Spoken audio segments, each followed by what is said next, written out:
गुरु जी का बहुत नाम है, बहुत नाम है, अरे चलो हम भी दीक्षा ले लेते हैं, बहुत अच्छा है, भगवान ने पैसा दिया है, ये दिया है, वो दिया है, तो चलो हम जुड़ जाते हैं सेवा कार्य में, थोड़ा बहुत पैसा लगा देंगे, नाम होगा। कई लोग होते हैं ना, नाम चाहते हैं, दान देंगे, 51 रुपया देंगे, बोले पर्ची काट दो। एक पंखा लटकाएंगे घूमता हुआ, तो बोले लिख दीजिए हमारे जो है ना दादी अम्मा मर गई है, उनका नाम लिख दीजिए। अरे पहले मर गई, अब तू पंखे में काहे लटका के घुमाते उसको, नाम लिख के घुमाता रहेगा उसको।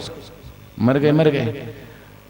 हम बोले 1000 रुपया दे रहे हैं, हमारा ठाकुर जी के सामने एक मार्बल का पत्थर लगा देना, उसमें स्मृति चिन्ह लिखा देना, एक पत्थर उसमें भी नाम लिखा देना। तो सेवा, सेवक फल मांगे नहीं, करे सेवा दिन रात, कहे कबीरता दास पर फिर काल करे नहीं घात। तो सेवा करी थी मीराबाई ने, सेवा करी थी सबरी ने, जिसने भी सेवा करी उसका कल्याण हो गया। यमदूत काल करे नहीं घात, काल से परे अकाल में मिल गए, वो उस अकाल पुरुष को प्राप्त हो जाते हैं। सेवा की ये महिमा है। सेवा अहंकार विसर्जित करने के लिए है, सेवा अंतःकरण शुद्ध करने के लिए है। सेवा से हमारा अंतःकरण शुद्ध होगा तो गुरु का ज्ञान हृदय में टिकेगा। ऐसे ही कि हमें गंगा जल भरना है, पात्र गंदा है तो पहले पात्र को मांजिए, धोइए, फिर उसमें स्वच्छ जल को भरिए।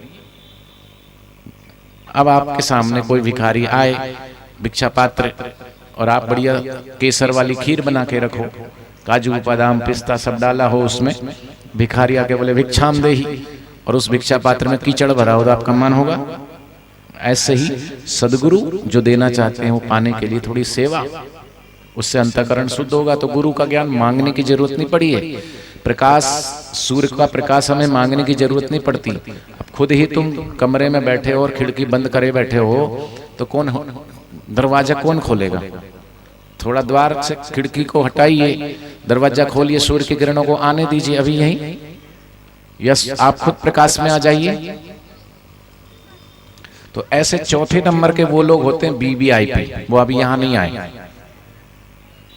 सत्संग में वो नहीं आए आज।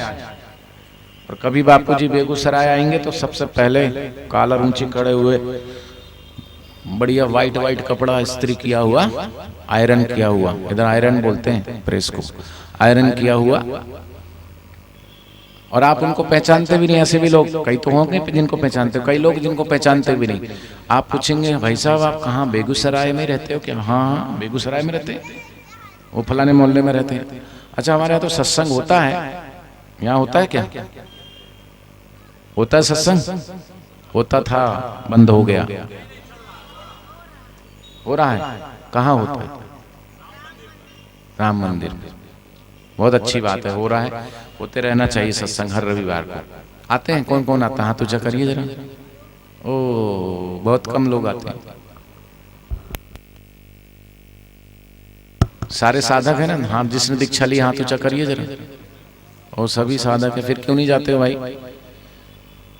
ऑफिस के लिए टाइम है, खाना खाने के लिए टाइम है, बीवी के लिए टाइम है, बच्चे के लिए टाइम है, रिश्तेदारों के लिए टाइम है, शादी और पार्टियों में जाने के लिए टाइम है। सत्संग में थोड़ा काम हो गया, थोड़ा हम बिजी रहते हैं आजकल, टाइम नहीं मिल पाता है ना। आप किसको में? तो भगवान ने मनुष्य जीवन दिया है, कहते 4 प्रकार के मनुष्य हैं।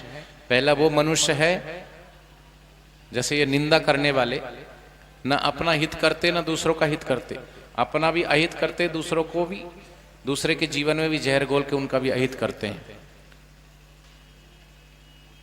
ना आत्महित करते ना परहित करते। ऐसे मनुष्य कहलाने के लायक नहीं, वृक्षों से भी गायबी थे, कीड़े मकोड़े से भी गायबी थे। दूसरे प्रकार के मनुष्य वो हैं जो परहित में लगे हैं लेकिन आत्महित नहीं करते। ठीक है, परहित करना अच्छी बात है, लेकिन स्वयं के लिए भी थोड़ा समय निकालना चाहिए, भगवान का भजन करें। परहित सरिस धर्म नहीं भाई, ठीक है, लेकिन अपने लिए भी समय निकालें भगवान का भजन के लिए। तीसरे वो हैं जो आत्महित में लगे लेकिन परहित नहीं करते। ठीक है जी, माला जप रहे हैं, राम राम राम राम राम राम राम राम। बहू मंदिर गई है, छोटा बेटा रो रहा है, उसका पोता दोता जो भी है, वो तो राम राम राम राम कर रही है, वो दहाड़े मार के रो रहा है, और ऊपर से वो बोल रही कल मुई कहीं कि कहाँ चली गई, राम राम राम राम। बच्चा रो रहा है, राम राम राम राम। दूध नहीं पिलाया, राम राम राम। अरे तो तू उठ के दूध पिला दे, बच्चा वो दूध दे दे रसोई में से बोतल में, पिला दो उसको, पानी पिला दो, भूख लगी कुछ खिला दो। अब यहाँ पे हम बैठे, हम सत्संग हो रहा है, यहाँ पे कोई नदी में गिर जाए तो हमारा कर्तव्य है ना कि इस नदी में कोई बेचारे जिस प्राण संकट में तो उसको बचाना जरूरी नहीं। बोले राम राम राम राम, अपना तो भगवान का भजन कर रहे, डूबता है तो डूब जाए, ऐसा नहीं होना चाहिए। आत्महित के साथ परहित की भावना भी होना चाहिए।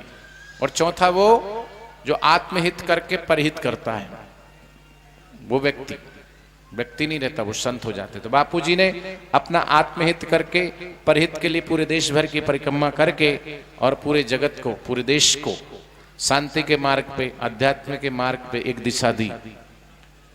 और भले ही सूर्य को ढकने की कोशिश करते हैं बादल, लेकिन कितनी देर ढकते हैं? बादल को वो ढक नहीं सकते। चंद्रमा के ऊपर कोई ग्रहण लगा, कितनी देर के तक टल जाता। ऐसे ही बापूजी निर्दोष थे, निर्दोष हैं, और निर्दोषी जेल से बाहर आएंगे और सब लोगों को फिर से बापूजी के सत्संग का लाभ मिलेगा। बोलो सदगुरुदेव भगवान की।